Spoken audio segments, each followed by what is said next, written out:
If you're over 60 and your legs feel heavy, numb, or painful after walking even short distances, stop for a moment and listen carefully. I hear this question almost every week in my clinic. Doctor, is this just normal aging?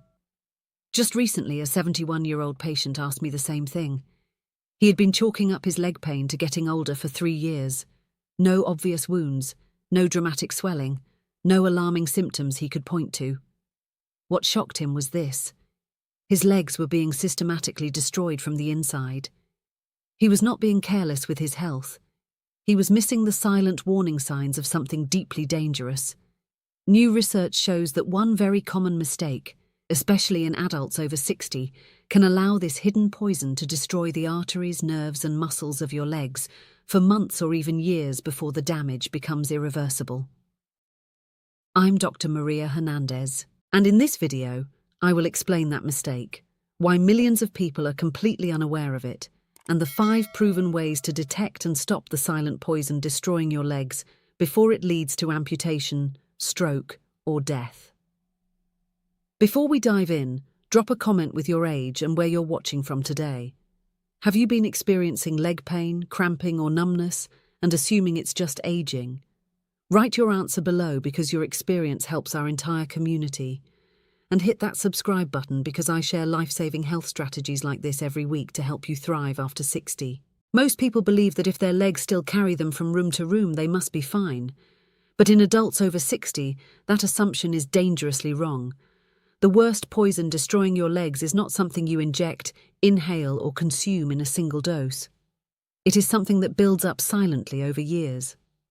It works through your bloodstream, your nerves, and your tissues without triggering dramatic alarm bells. And by the time most people recognize the damage, it has already become severe. Here is the problem. That poison has a name, and it affects more than 130 million Americans right now.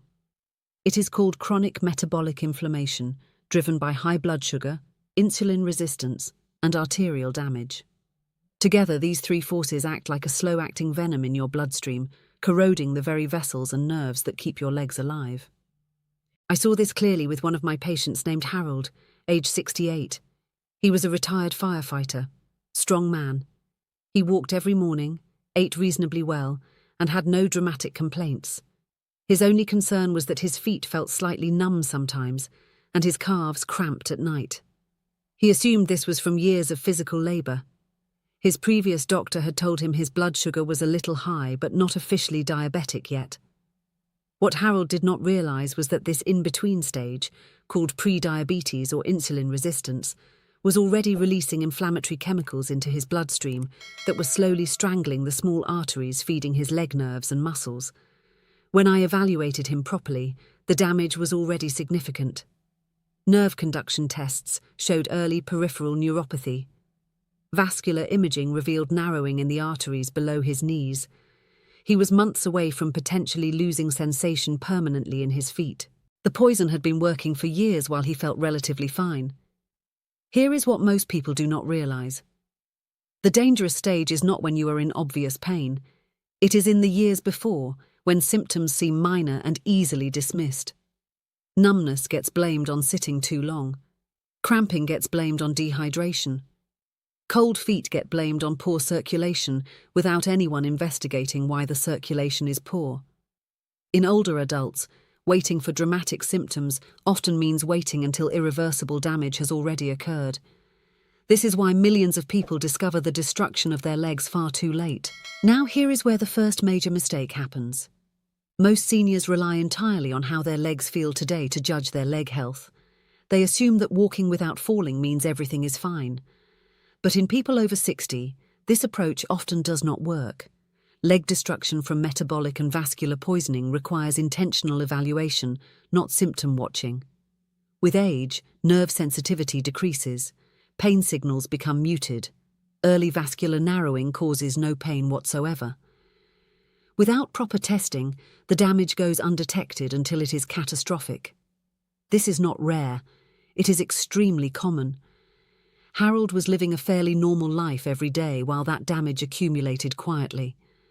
When we implemented proper evaluation instead of symptom watching, we caught his condition before it reached the point of no return. This is why detection methods matter just as much as how you feel.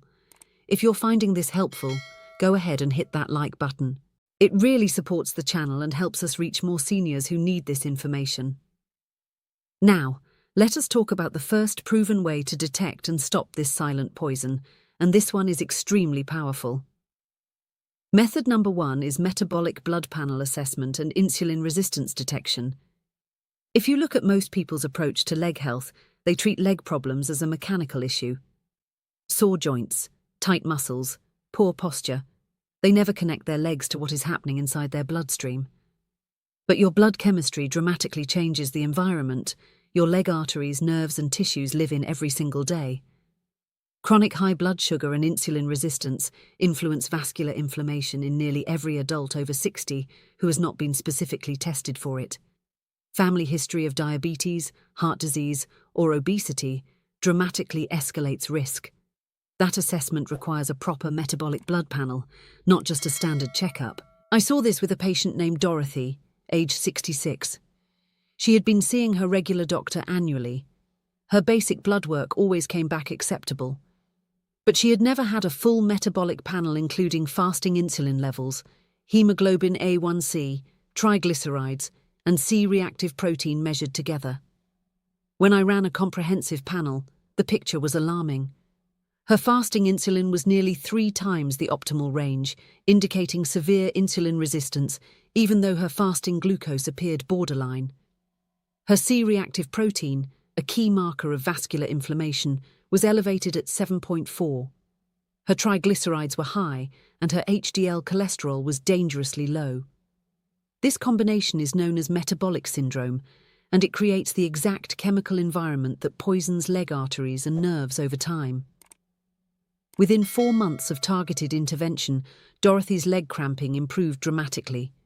The key was catching the metabolic poison before it progressed further. Research shows that people with metabolic syndrome have 3 times the risk of developing peripheral artery disease and peripheral neuropathy, the 2 conditions most responsible for leg destruction in older adults. Another critical tool is understanding your personal metabolic baseline. Your optimal fasting glucose is below 90, not just below 100. Your fasting insulin should be below 8 microunits per milliliter. Your hemoglobin A1C should be below 5.5% for optimal vascular protection. Your triglyceride to HDL ratio should be below 2. These numbers tell you whether the metabolic poison is already active in your system, even before your doctor labels you diabetic. The key lesson here is simple. If you are over 60 and have never had a comprehensive metabolic panel including fasting insulin and inflammation markers, you may be missing the earliest detectable signs of the poison already destroying your legs. Knowing your specific metabolic status allows personalized intervention. Now we come to the second proven method, and this one directly saves legs every year. Method number 2 is vascular assessment and ankle brachial index testing. Many people either skip vascular evaluation entirely or do not know it exists. They get a standard physical exam, hear that their heart sounds fine, and assume their circulation is acceptable. But leg circulation is a separate system, and it fails in its own quiet way. Peripheral artery disease, known as PAD, affects more than 8 million Americans over 60. It narrows the arteries supplying blood to your legs and feet, and in its early stages, it causes no pain at all. I saw this pattern in a 74-year-old patient named George. He had mild leg fatigue when walking uphill, but nothing he considered serious. His heart checkups were always normal. When I ordered an ankle brachial index test, which takes about 10 minutes and simply compares blood pressure in his ankle to his arm, the result was immediately concerning. His ratio indicated significant arterial narrowing in both legs. Imaging confirmed blockages in his femoral arteries. Had he waited until pain became severe, he might have been facing surgical intervention or worse. When we began aggressive medical management and lifestyle intervention, his follow-up tests showed measurable improvement in blood flow. Another overlooked issue is dismissing leg symptoms as musculoskeletal. Many seniors see orthopedic doctors for knee and hip pain when the real problem is vascular. Reduced blood flow causes muscles to ache and cramp. Nerves starved of oxygen cause burning and tingling. These are not joint problems, they are circulation problems. For most seniors, essential vascular evaluation includes ankle brachial index testing, Doppler ultrasound of leg arteries in high-risk individuals, checking for diminished or absent pulses in the feet, skin and temperature assessment of the lower legs and feet, and evaluation for non-healing wounds or unusual skin changes. Many seniors also stop following up after one normal result, assuming they are permanently safe. Vascular disease progresses. A normal test 2 years ago does not mean your arteries are fine today, especially if your metabolic health has worsened in the meantime. I had a patient aged 79 who discovered early peripheral artery disease through routine ankle brachial index testing during an annual visit. She was treated with medication, lifestyle changes, and a supervised walking program. She remains fully mobile and independent 5 years later. That simple, painless test saved her legs. By this point, you may realize something important. Most seniors are not ignoring their legs completely. They are accepting symptoms as inevitable aging or treating them as mechanical problems without investigating the underlying vascular and metabolic destruction. Each dismissed symptom allows the poison more time to work. Now, let me walk you through the third proven detection and protection method for seniors. This is the approach I use with my own patients over 60. Method number 3 is nerve health evaluation and neuropathy detection.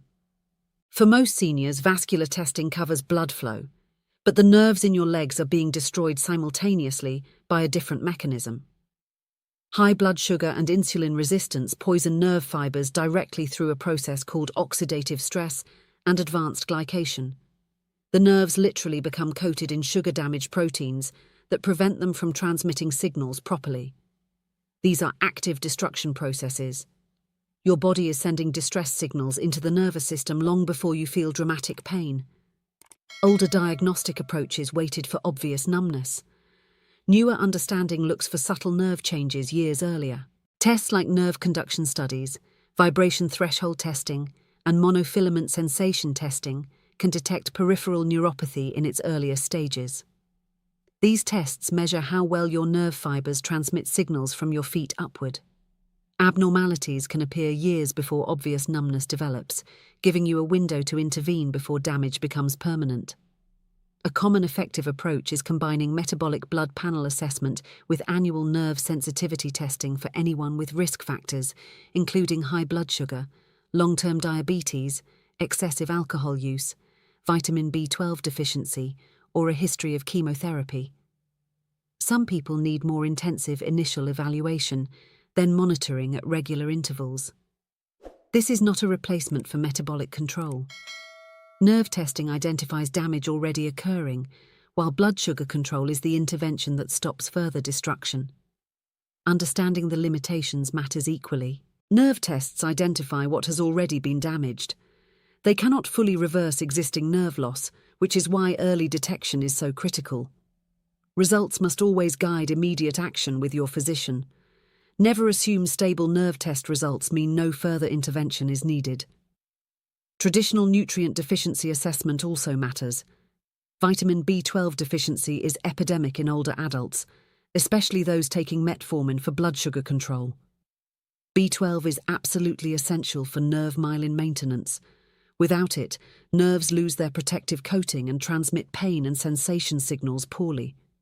Folate, vitamin D, and magnesium deficiencies also impair nerve and vascular function in ways that directly contribute to leg destruction.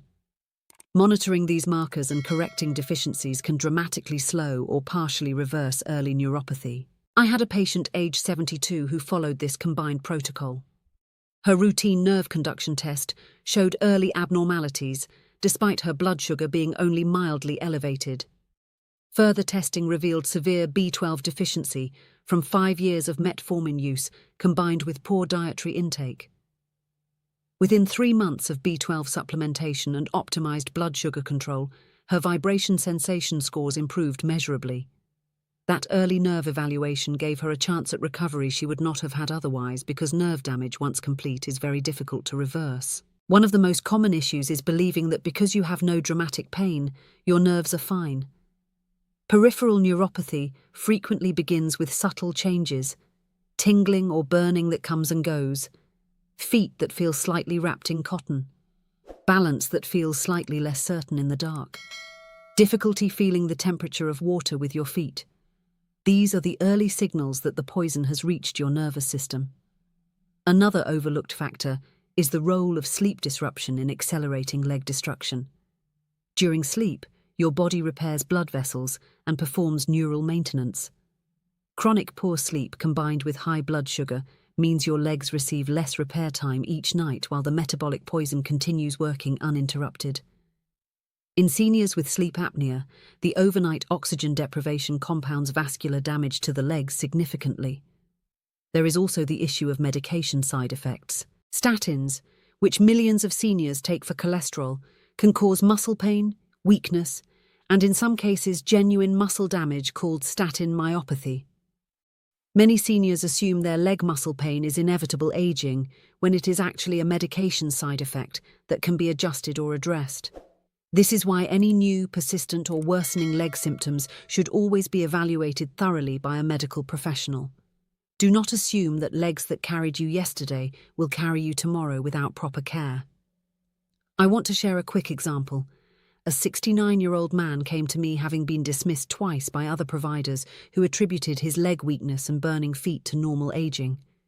When we conducted a proper metabolic and nerve evaluation, he had severe insulin resistance, B12 deficiency from his diabetes medication, and early peripheral artery disease simultaneously. 3 separate contributors to leg destruction, all invisible on standard checkups, all treatable once identified. Many seniors dismiss early leg destruction symptoms as normal aging. Fatigue in the calves gets blamed on doing too much. Cold feet get blamed on poor circulation without asking why. Leg cramps at night get blamed on dehydration without investigating whether something more serious is occurring. These symptoms are your legs sending distress signals. They deserve investigation, not acceptance. Calf pain or cramping that comes on during walking and resolves with rest is called claudication and is a classic sign of peripheral artery disease. Burning, tingling or shooting pain in the feet, especially at night, suggests nerve damage from metabolic poisoning. Feet that are consistently cold to the touch, even in warm environments, indicate reduced arterial blood flow. Legs or ankles that swell in the afternoon suggest venous insufficiency or cardiac involvement. Skin changes on the lower legs, including shiny skin, hair loss below the knee, or discoloration can indicate chronic vascular compromise. Wounds or sores on the feet that heal slowly or not at all are emergencies requiring immediate evaluation. Sudden dramatic weakness or colour change in one leg requires emergency care for possible acute arterial occlusion. I saw this clearly with a 66-year-old patient named Sylvia. She had been experiencing nighttime foot burning for 8 months. She used extra blankets, assumed her circulation was poor from age, and avoided mentioning it at her annual physical because she felt embarrassed about what she thought was a minor complaint. Her daughter finally persuaded her to describe the symptoms specifically. Nerve testing revealed significant peripheral neuropathy. Blood work showed hemoglobin A1C of 7.8%, indicating undiagnosed diabetes. Intervention began immediately. Many seniors wait too long because symptoms seem embarrassing or they do not want to seem like they are complaining. A patient aged 75 ignored a slowly healing blister on his heel for 6 weeks, treating it himself with bandages. When he finally came in, the wound had developed an infection reaching the bone.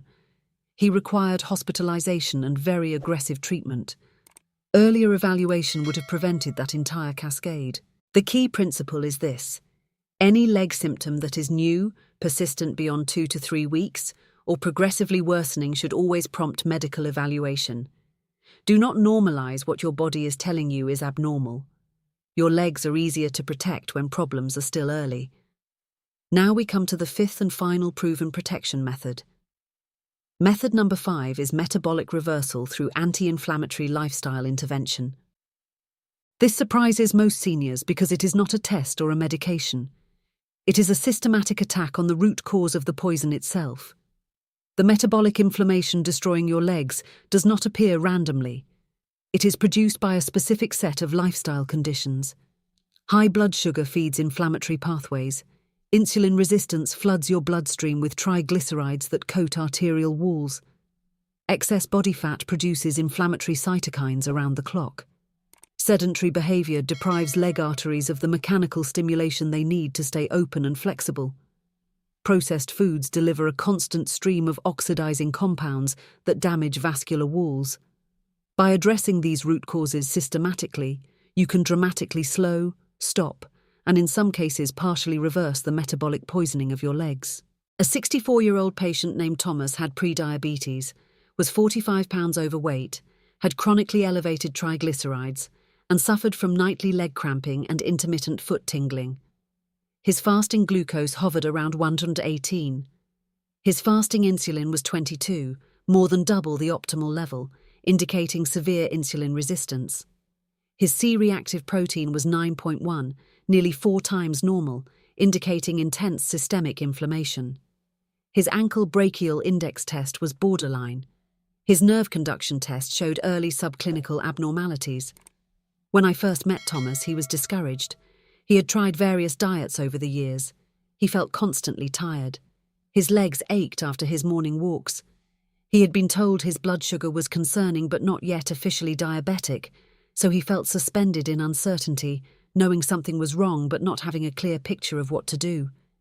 He was afraid that his father's leg amputation from diabetes complications was his inevitable future. We sat down and had a long conversation about metabolic inflammation. I explained that his bloodstream was acting like a chemical environment that slowly corroded everything immersed in it.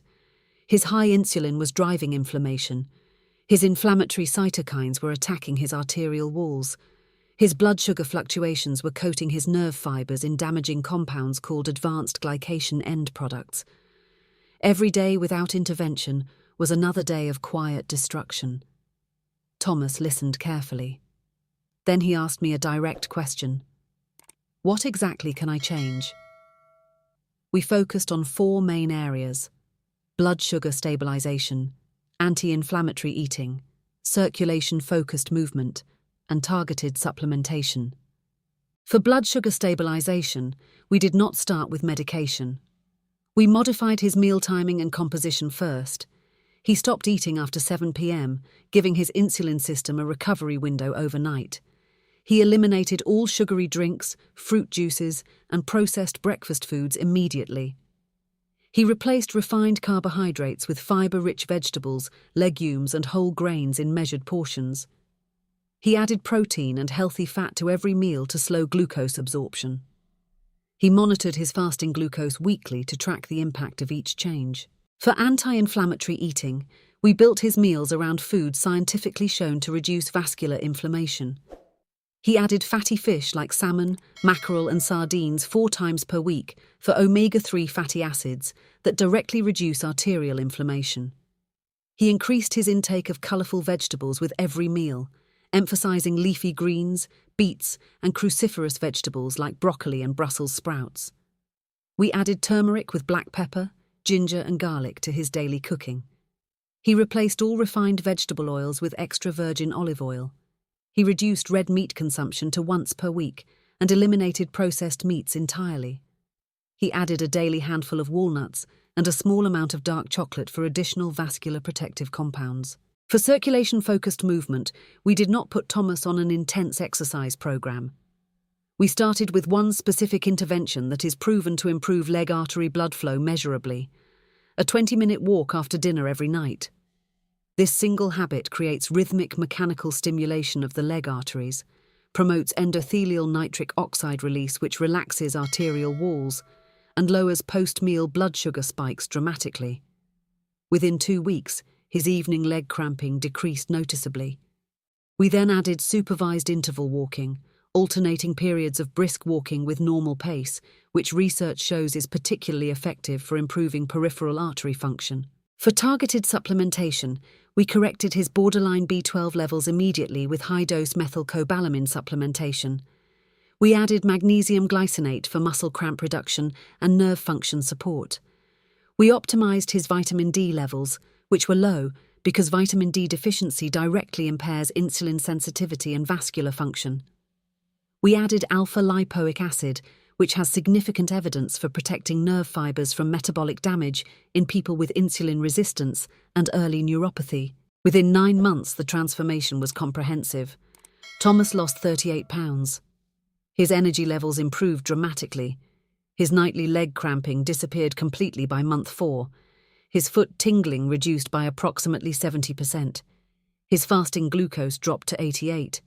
His fasting insulin fell to 7, completely within optimal range, meaning his insulin resistance had largely resolved.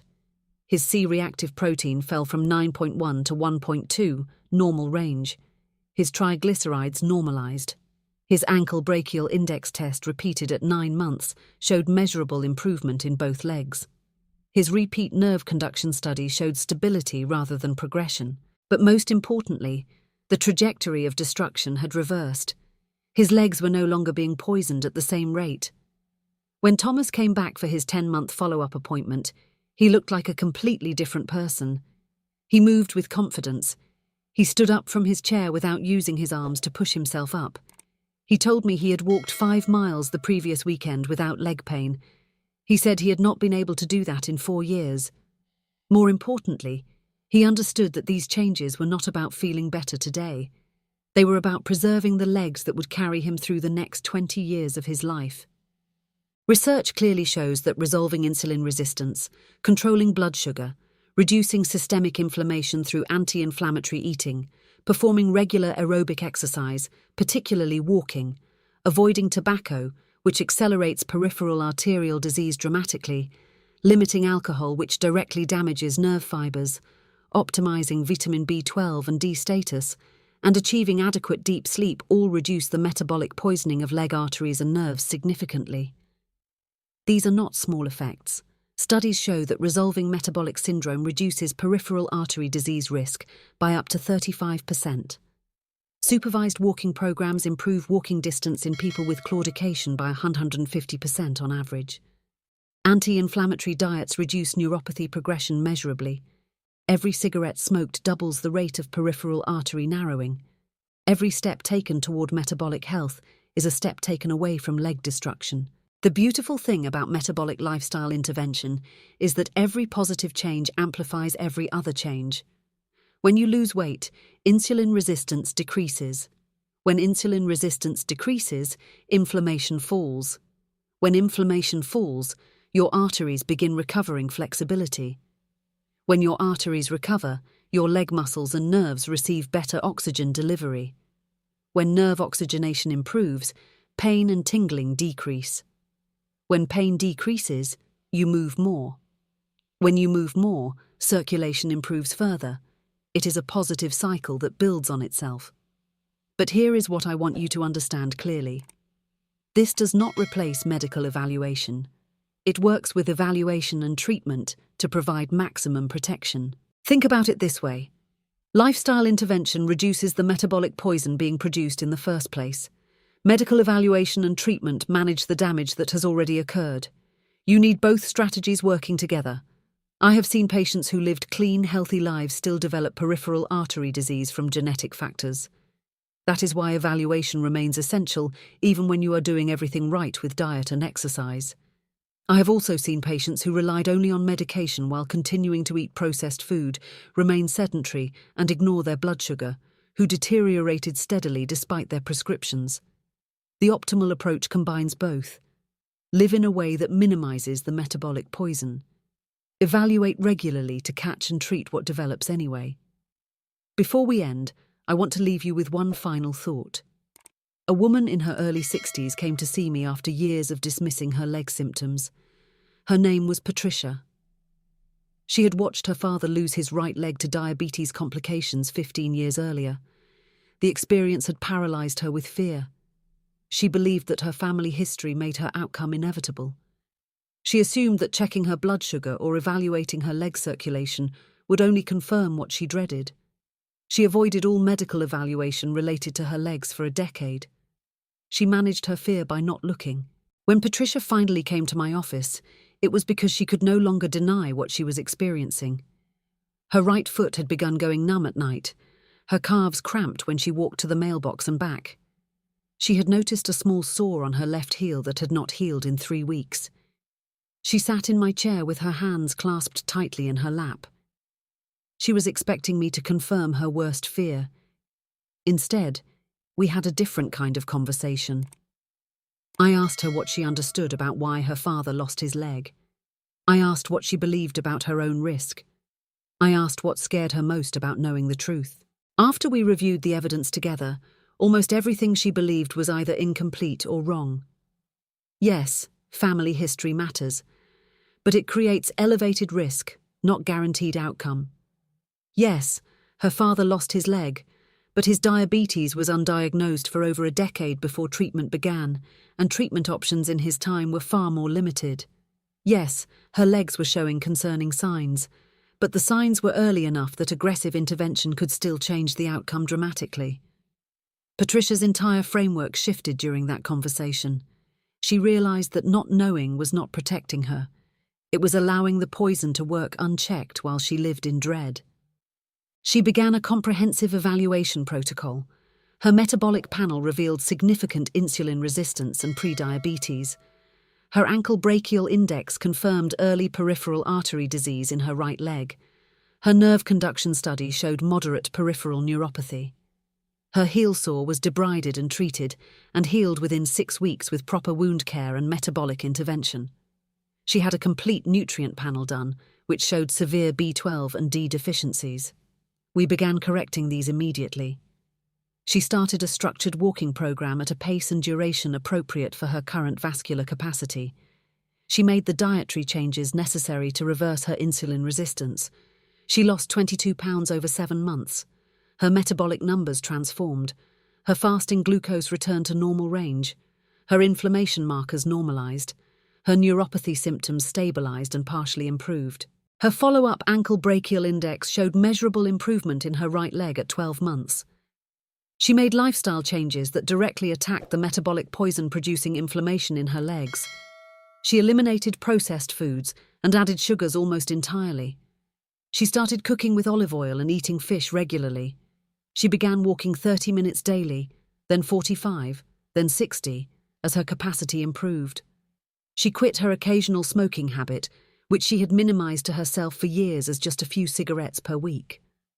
She learned the warning signs that require immediate evaluation. She no longer dismisses changes in her foot sensation, skin color, wound healing, or leg temperature. 16 months after her first appointment, Patricia came back for her annual follow-up. She walked into my office without the slight limp she had had when I first met her. She sat down, looked at me directly, and said something I will never forget. She said, "I wasted 10 years being afraid of what I might find out. In those 10 years, the poison was working on my legs anyway. Fear did not protect me. It just meant the poison worked without anyone trying to stop it.